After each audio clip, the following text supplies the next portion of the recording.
Hey everyone, welcome back. Today we're diving into something that's going to make you think twice about what you've heard before. Now, when you think of people who have made a mark in the media world, certain names pop up. But what if I told you that one of those names might be the most indecent woman in the world?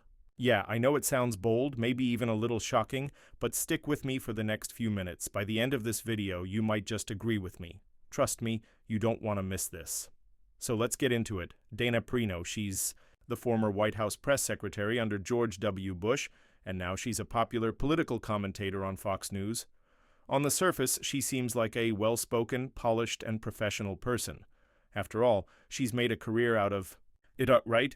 But what if I told you that beneath that calm, composed exterior, there's something a lot darker and more troubling? Today, we're not just going to talk about her career. We're going to peel back the layers and take a closer look at why. Some people think Dana Perino might just be the most indecent woman in the world. Stick around, because we're about to explore why this might not be just some wild accusation. When you think about people in power, you often imagine them as role models, people who are supposed to represent honesty, integrity, and decency. But the truth is, when you step into the political arena, the rules of decency don't always apply. And that's where Dana Perino's career takes a turn. She spent years in one of the most powerful roles in America, standing in front of the press every day, answering questions, and keeping a straight face no matter how tough the questions. But here's the thing. During her time as press secretary, there was a lot of controversy surrounding the Bush administration.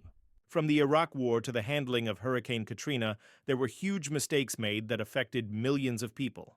And yet, Dana Perino was right there, speaking on behalf of the White House, defending decisions that many believed were wrong. Now, I'm not saying she's personally responsible for those decisions, but she played a key role in trying to justify them to the public. Let's be real for a second. Politics is full of spin, but Dana Perino's ability to spin a narrative and stay calm under pressure was next level. She was known for staying cool even in the most intense situations. But what's interesting is that her calm demeanor and polished image often hid the more disturbing aspects of her work. For example, during the Iraq War, there were many reports of innocent civilians dying, and the situation on the ground was chaotic at best. But instead of addressing these issues head-on, Dana, as the spokesperson, would downplay the severity of the situation. She would talk about progress and stability, even when the truth was far from that. It's easy to brush this off as just doing her job, but if you look closely, it's hard not to see how she was part of a larger system that misled the public, and that's the part that feels so indecent. Dana wasn't just a spokesperson, she was the face of the lies, the person standing in front of the cameras, making everything seem okay when it really wasn't. Here's another thing about Dana Perino that doesn't sit well with a lot of people: her unwavering loyalty to the Bush administration. Now, loyalty in politics is one thing, but when that loyalty means turning a blind eye to mistakes, cover-ups, and injustices, it becomes dangerous. Dana was part of an administration that, let's face it, made some pretty questionable decisions, especially when it came to the handling of the Iraq War and the aftermath of 9/11. But rather than challenge the status quo or speak out against wrongdoing, Dana chose to stay loyal.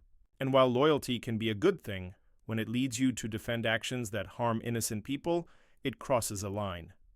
But it didn't stop there. After leaving the White House, Dana Perino transitioned into a media career, becoming a fixture on Fox News. Now she had a platform to reach millions of people, to shape opinions, and to continue spreading a certain narrative. It's here that her influence grew, but so did the questions about her integrity. As a commentator, she often downplays or deflects serious issues. She has a way of presenting a story that feels fair, balanced, and most importantly, friendly. But when you listen closely, you realize that she's still using the same tactics she did as a press secretary, distracting from the real issues and offering polished, feel-good statements that make people feel comfortable, even when the situation is anything but. This is where her indecency comes into play.